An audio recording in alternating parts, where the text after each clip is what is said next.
Il y a un peu plus de 6 mois, le club de la capitale commençait sa fameuse révolution avec l'arrivée de Christophe Galtier sur le banc de touche et celle de Luis Campos au poste de directeur sportif. De nombreux départs, de nombreuses arrivées, beaucoup de changements dans l'effectif parisien, un début de saison plutôt réussi, jusqu'à la Coupe du Monde, invaincu, aucune défaite, et depuis la reprise, c'est un désastre.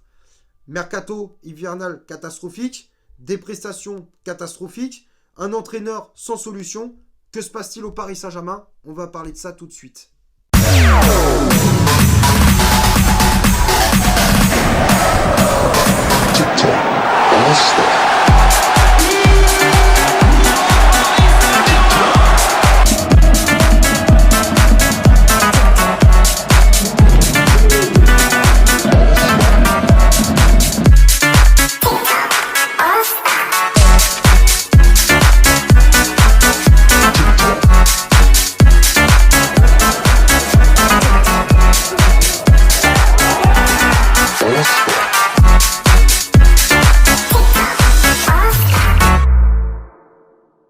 Bon, avant toute chose, je sais pas si tu as vu un petit peu l'intro, j'espère qu'elle te plaît.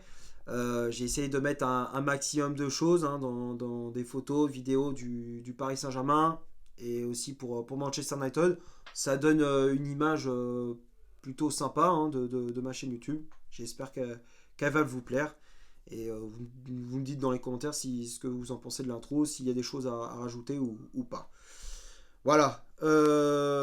Maintenant, on va s'attaquer à ce sujet, le sujet Paris Saint-Germain. Alors, je ne vais pas faire en mode histoire, comme j'ai fait avant de lancer le générique. On va parler des joueurs, l'état d'esprit des joueurs, comment ils jouent sur le terrain, l'entraîneur, Christophe Galtier, ses tactiques, tout ça, pourquoi ça fonctionne plus. Le directeur sportif, Luis Campos, sur le mercato, sur ce qu'il fait depuis le début de la saison. Et on va parler aussi de Nasser Al-Khelaifi, président du Paris Saint-Germain. On va commencer par les joueurs. Sincèrement, depuis la reprise, il y a des joueurs qui ont un comportement qui est pour moi inadmissible, honteux, et qui, pour moi, salit les couleurs du club. Alors, il y en a un paquet, parce que des joueurs qui salissent le club, il y en a un paquet. Je vais commencer par Neymar, parce que depuis la reprise, je vous jure, même si j'ai pas fait les débriefs pendant ma pause de 2 mois, ça m'a pas empêché de regarder les matchs du PSG. Et Neymar, franchement, depuis la reprise, il me gonfle, mais à un point, vous n'imaginez même pas. Il est mauvais, il garde le ballon à lui tout seul, il essaye de... On a l'impression de revoir le Neymar qu'on a vu il y a d'autres années. Celui qui a décidé d'être bon quand il a envie. Tu vois, c'est un coup je suis bon, un coup je suis plus bon, ouais j'ai envie, là j'ai plus envie. C'est à sa guise. Il choisit ses matchs. On revoit un Neymar qui choisit ses matchs, qui est bon que quand il a décidé. Et alors qu'en première partie de saison, il n'était pas comme ça. Alors je pense qu'à mon avis, il a dû... je pense que c'était par rapport à la Coupe du Monde au Qatar. Il a dû dire, bon allez, je me bouge le cul pendant 4 mois pour me préparer à la Coupe du Monde. Et puis après, je vais revenir à mes bonnes vieilles habitudes. Mais des habitudes de merde. Où tu vois le mec, il continue, il a une hygiène de vie déplorable. Encore une fois, Neymar, ça fait au moins 2 ans qu'on doit s'en débarrasser. Mais je comprends pas pourquoi on ne l'a pas vendu lors du Mercato 2022. En plus, le club l'avait dit, vous voulez s'en séparer. Alors, on sait très bien que c'est compliqué de retrouver un club qui veut récupérer un gars comme Neymar. Sincèrement, qui c'est qui veut le récupérer, ce gars-là? Il n'y a aucun club, enfin aucun club européen, je ne vois pas un top club européen reprendre un gars comme Neymar. Donc malheureusement, on va se le farcir. C'est encore une fois une énième connerie du PSG, de la direction, d'avoir prolongé Neymar jusqu'en 2026, je crois. Je crois jusqu'en 2026, il est encore au PSG. Donc ouais, c'est n'importe quoi. C'est n'importe quoi. Et Neymar, franchement, je sature avec lui. Alors, il y a un autre joueur aussi. Je vais peut-être me faire flinguer par les fanboys. Mais Messi aussi, il gonfle aussi. Alors oui, contre Montpellier, il a marqué un but. Ouais, super, bravo. Mais bon, depuis la reprise, excuse-moi, il est pas bon non plus. On a l'impression qu'il a plus de motivation, il a plus rien. Depuis qu'il est champion du monde, c'est simple, il s'en fout maintenant. Il est plus concerné par le Paris Saint-Germain, comme en de première partie de saison. En fait, Neymar et Messi, on a l'impression qu'ils se sont dit, bon bah tous les deux, on va se donner à fond pendant 4 mois. Comme ça, on sera pris pour la Coupe du Monde et puis après, on va revenir. Bon, c'est en mode pantoufle. C'était ça. J'ai l'impression j'ai le sentiment que Neymar et Mbappé, Neymar et Mbappé, je parle pas d'Mbappé, mais je veux dire Neymar et Messi, ils se sont foutus entièrement de notre gueule. Et si on se fait sortir par le Bayern et qu'ils ont fait une prestation lamentable, faut pas qu'ils s'étonnent si après on les siffle au Parc des Princes. Ce sera entièrement mérité. Pour moi, ce serait entièrement mérité. Il n'y a pas ouais, mais lui, non. Non. Ils nous prennent pour des cons, attends, ils récoltent ce qu'ils sèment, hein, tout simplement. Comme je te dis, si on sort contre le Bayern et qu'ils font une prestation de merde, là, les supporters du parc, là les ultras, les supporters du PSG, ils vont nous entendre gueuler. Là, on va vraiment gueuler, mais à un point, vous n'imaginez même pas. Ouais, les deux, là, ça le fait pas. Après, il y a des joueurs aussi qui étaient bons en première partie de saison, qui sont méconnaissables aussi. Des joueurs comme Vitinha, depuis la reprise, méconnaissable, alors que pourtant, je me disais, depuis son arrivée, il était régulier, enfin, on voyait qu'il faisait de bonnes prestations. Avec Verratti, les deux, ça marchait plutôt bien. Là, depuis la reprise, méconnaissable. Je sais pas ce qui lui arrive à Vitinha. Je sais pas. Verratti, c'est pareil. Enfin, ses prestations sont. Ouais, un coup c'est bien, un coup c'est pas bien. Enfin, Verratti, c'est compliqué. Fabien Ruiz, c'est pareil. Il est méconnaissable depuis la reprise. Le seul, à la limite, au milieu de terrain qui essaye d'éviter un maximum la catastrophe. Et pourtant, il a été critiqué auparavant, hein. Mais c'est Danilo Pereira, les gars. C'est le seul au milieu de terrain qui se bouge le cul. C'est le seul qui essaye de faire le mieux possible, qui essaye de limiter un maximum la catastrophe. C'est le pauvre. Franchement, je me mets à sa place. Je me dis, mais putain, mais je suis le seul à me bouger le cul. Les autres, ils font rien. Comment c'est possible? Je te jure, je plains Danilo Pereira. Je le plains.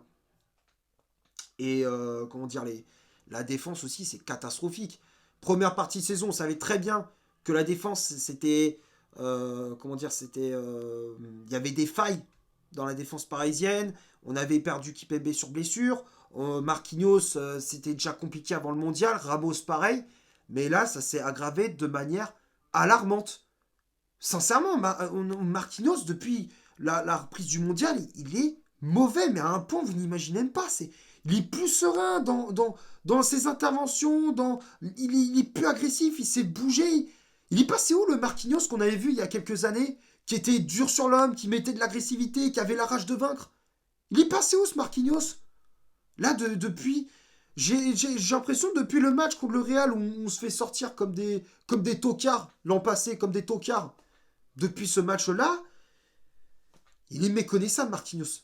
Il est méconnaissable. On voit qu'il y a eu une cassure et dans sa communication, c'est pareil, c'est catastrophique.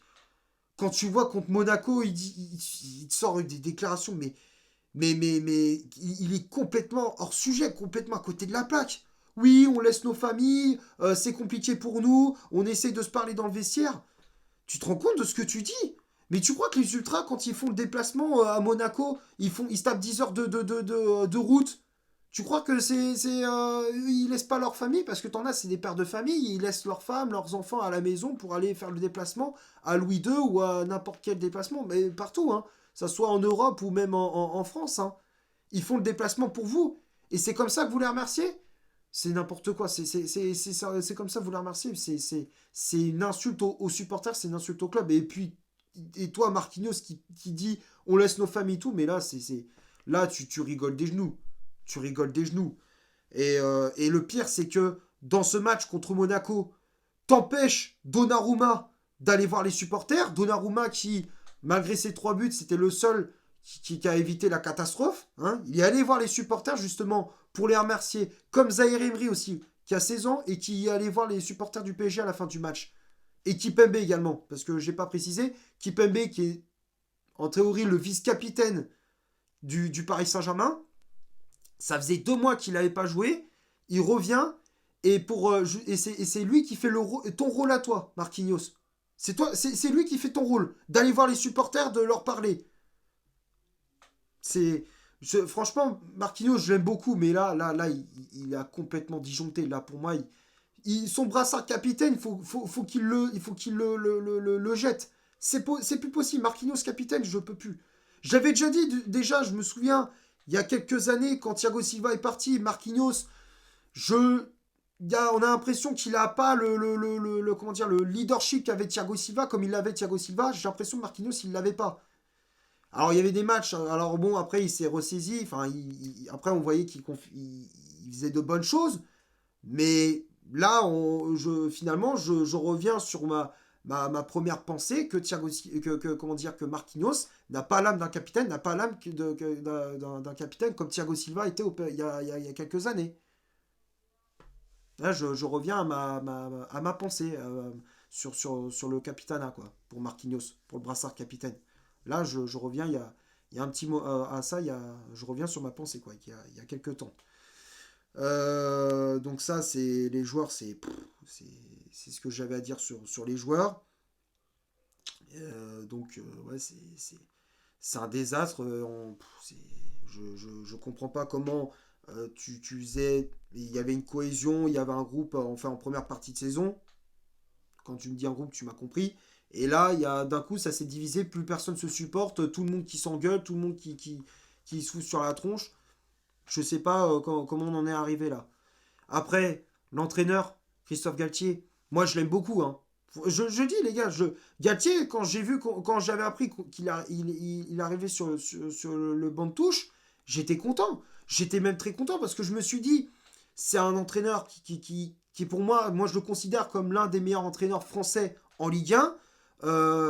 À chaque fois qu'il est passé dans un club, il faisait de bonnes choses, ça marchait très bien, que ça soit à Saint-Etienne ou même à Lille. À Saint-Etienne, il récupère une équipe qui jouait le maintien, et lorsqu'il était, comment dire, durant son poste d'entraîneur, lorsqu'il était entraîneur à Saint-Etienne, tu voyais, à chaque fois, ça marchait bien, il y avait une cohésion de groupe, ils étaient souvent dans les 5 premiers, ils jouaient souvent la Ligue Europa, et ça marchait très bien à Saint-Etienne. Dès qu'ils sont partis, Saint-Etienne, c'est un dégringolé. Lille, c'est pareil. Il a récupéré une équipe qui jouait le maintien. Et après, pendant 3 ans, ils étaient dans les 3 premiers du championnat. Enfin, ils étaient souvent dans le top 5 de Ligue 1, où ils ont même fini champion de France en 2021. Donc Galtier, c'était quand même, il a fait quand même de très bonnes choses dans le passé. Donc j'étais content lorsque j'ai appris que Galtier arrivait au Paris Saint-Germain.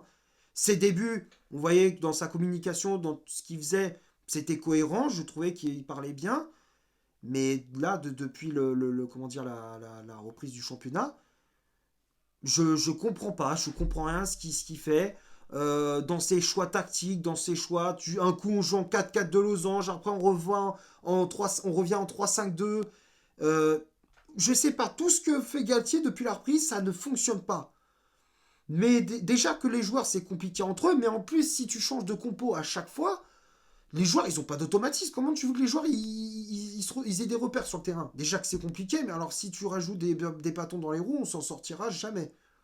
Donc Galtier, pour moi, il faut qu'il se remette vraiment en question sur ses choix tactiques, qu'il choisisse une compo, qu'il travaille dessus.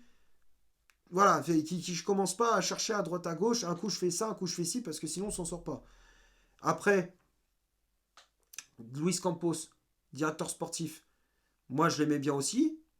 C'est quand même un nom dans le milieu du football, on sait comment il travaille, il va chercher des joueurs qui sont comment dire, des petits joueurs qui sont pas très connus, et dès qu'ils viennent dans le club, ils brillent. On sait comment, c'est la patte Campos. Et au PSG, c'est compliqué hein, depuis son arrivée. Alors oui, bon, Vitinha au début, Ekitike, Sanchez, enfin tu sais, il a essayé de faire ce qu'il a fait auparavant dans les autres clubs, mais j'ai pas l'impression que ça marche super bien. Et puis même il l'a dit, c'était dans l'émission Rotten sans flamme, il dit que son mercato estival il l'a foiré. Bon, Il assume d'avoir raté son mercato estival et qu'il allait se rattraper par la suite. Et au final, quand tu vois qu'au mercato hivernal, bah, il recrute personne, il laisse partir Sarabia pour même pas 10 millions d'euros à Wolverhampton, c'est catastrophique. Enfin, je sais pas comment il s'est débrouillé sur ce mercato. Alors, il n'y a pas que lui, hein, mais franchement, il a quand même sa part de responsabilité sur ce mercato. T'attends pas, par exemple, les 48 dernières heures pour essayer de recruter Hakim Ziyech et puis Milan Skriniar. T'attends pas les 48 dernières heures. Normalement, ça aurait dû être anticipé. Il y a rien d'anticipé. Enfin, c'est pour moi, Campos, il a entièrement merdé sur ce mercato hivernal. Ça fait déjà 2 mercatos où il se plante totalement. Donc là, il y a vraiment un gros problème avec Campos aussi. Et pour finir, Nasser Al-Khelaifi, je suis désolé, mais il est indéfendable. Là, c'est bon, quoi. Là, je peux plus, ce président, là. Pour Mercato, justement, en fait, il dit à Campos, ouais, finalement, je laisse le dossier Skriniar, je vais m'en occuper. Ah bah super, ouais, on a bien vu comment tu t'en es occupé. Et finalement, il n'est pas venu cet hiver. J'ai dit, je vais tenter tout pour le tout pour faire venir cet hiver. Au final, il n'est pas venu. C'est bien, non, mais il a bien géré sur ce coup-là, hein, Nasser, hein. Alors oui, autant pour la prolongation d'Mbappé, il a très bien géré. Il avait tenu son pari que Mbappé, il allait prolonger au Paris Saint-Germain. Il avait dit ça lors du mercato estival 2021. Il l'a prolongé. Mais là, là il est plus crédible. Pour moi, il est plus crédible, Nasser Al-Khelaifi. Ça fait des années qu'il est au Paris Saint-Germain. Là, pour moi, il faut qu'il passe le flambeau. Là, il faut qu'il le donne à la main, il faut qu'il donne le relais. C'est plus possible. On peut plus continuer avec Nasser Al-Khelaifi. Pour moi, on l'a descendu. On l'a descendu. Oui, enfin là, on le descend, mais je veux dire, on l'avait défendu il y a quelques temps, il y a quelques années en arrière. Tout ça, ça faisait des années qu'on défendait. Là, maintenant, c'est stop. Là, c'est la goutte d'eau qui fait déborder le vase. C'est plus possible. Donc pour moi, il y a pas de solution miracle actuellement. Je vois pas de solution miracle, à part le bon Dieu s'il a décidé d'un coup que le PSG décide de bien jouer. Je sais pas. Moi, je vois, il n'y a pas de solution miracle. Moi, je vois pas il n'y a pas de lueur d'espoir. Enfin, pour moi, j'ai aucun espoir. Pour le match contre Bayern, là, alors je tourne la vidéo. On est lundi. Demain, c'est le match. Dans moins de 24 heures, c'est le match contre le Bayern en Ligue des Champions, huitième de finale aller. Je vois pas de miracle, hein. Je vois aucun miracle. C'est pour moi, s'il faut être réaliste, et même j'ai très peur qu'on se prenne une valise, une humiliation dont on va s'en souvenir très longtemps. Et surtout que les Allemands, hein, parce que généralement, moi, je vois comment la mentalité des équipes allemandes, hein. S'ils peuvent, dès qu'ils voient une faille dans l'adversaire, ils y vont mais à fond, ils tartinent l'adversaire, même s'il y a la défense, hein, tu vois, là, s'ils peuvent mettre par exemple 4, 5, 6, 7, 0 à la mi-temps, mais ils vont le faire. S'ils peuvent mettre 7 buts en première mi-temps, ils vont pas se gêner. Les Allemands, eux, ils aiment bien humilier l'adversaire. Pour ça, ils aiment bien humilier. C'est surtout ça que moi j'ai peur, c'est qu'on se fasse humilier comme le Barça avait eu lors du Final 8 en Ligue des Champions en 2020. Tu te souviens? Le 8-2. J'ai pas envie qu'on subisse la même chose, hein. Parce qu'on peut dire ce qu'on veut, ouais, le Bayern, ils sont pas dans une forme exceptionnelle, ils ont pas Sadio Mané, ils ont pas ceci, cela. Ouais, enfin, durant le mercato, ils se sont quand même renforcés en recrutant Yann Sommer dans les buts et jouant Cancelo en provenance de Manchester City.